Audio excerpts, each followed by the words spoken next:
നല്ല ഒരു മനോഹരമായ കവിവാക്യമുണ്ട്. മത്വചനങ്ങൾക്ക് അറിയാമല്ലോ, ഉദ്ദേശശുദ്ധിയാൽ മാപ്പ് നൽകണം എന്നും. മധ്വചനങ്ങൾക്കും ആർദ്രവമില്ലെങ്കിൽ ഉദ്ദേശശുദ്ധിയാൽ മാപ്പ് നൽകൂ എന്നൊരു വരിയുണ്ട്.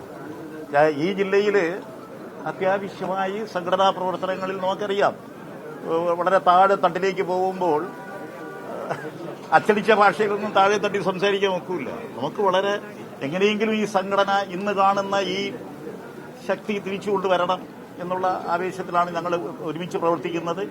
ശക്തന്റെ പ്രവർത്തനങ്ങൾക്ക് പൂർണ്ണമായ പിന്തുണ ഈ ജില്ലയിലെ എല്ലാ പ്രവർത്തകരും ശക്തന്റെ പ്രവർത്തനത്തിന്. കാരണം ഈ ജില്ലയെ അറിയാം, ഈ ജില്ലയിലെ നേതാക്കളെയും പ്രവർത്തകരെയും അറിയാം. ഈ ജില്ലയിലെ പ്രവർത്തനങ്ങൾ ഏകോപിപ്പിച്ചു കൊണ്ടുപോകാൻ കഴിവുള്ളവരാണ് ശ്രീ ശക്തൻ.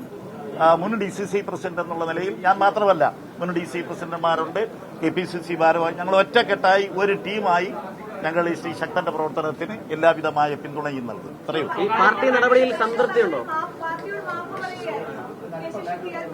അല്ല, അതിനെ സംബന്ധിച്ച് അന്വേഷിക്കാനായിട്ട് KPCC ഒരു ചുമതലപ്പെടുത്തിയിട്ടുണ്ടോ? എങ്ങനെ വേണമെങ്കിലും വ്യാഖ്യാനിക്കാം, എങ്ങനെ വേണമെങ്കിലും വ്യാഖ്യാനിക്കാം. അങ്ങനെ ഇങ്ങനെ വേണമെങ്കിലും വ്യാഖ്യാനിക്കാം. ഞാനതാണ് പറഞ്ഞത്. സ്വകാര്യമായി നടത്തിയിട്ടുള്ള ഒരു സംഭാഷണമാണ്, അതാണ് പിന്നീട് വരികയും ചെയ്യുന്നത്. താങ്കളെ മാറ്റണമെന്ന് നേരത്തെ ചില പ്രവർത്തകർക്ക് പറഞ്ഞിരുന്നു. അപ്പൊ അതുകൊണ്ടുള്ള ഒരു ഗൂഢാലോചന എന്ന രീതിയിൽ കാണുന്നുണ്ട്. ഞാൻ ഒരു 55 വർഷം കൊണ്ട് ഈ ജില്ലയിൽ പ്രവർത്തിക്കുന്ന ഒരാളാണ്. എനിക്ക് അങ്ങനെ ഒരു അഭിപ്രായമില്ല. ആരെങ്കിലും ഗൂഢാലോചന കൂടിയിട്ടാണ് ഓരോ പ്രവർത്തകനോട് പ്രവർത്തകനല്ല, ബ്ലോക്കിന്റെ സെക്രട്ടറിയാണ്. ബ്ലോക്കിന്റെ സെക്രട്ടറിയോടാണ് DC പ്രസിഡന്റ് സംസാരിക്കുന്നത്. അത് ചോർന്നത് എങ്ങനെ? ആ ചോർന്നതിന് ശേഷം ഉണ്ടായ സംഭവവികാസങ്ങളതാണ്.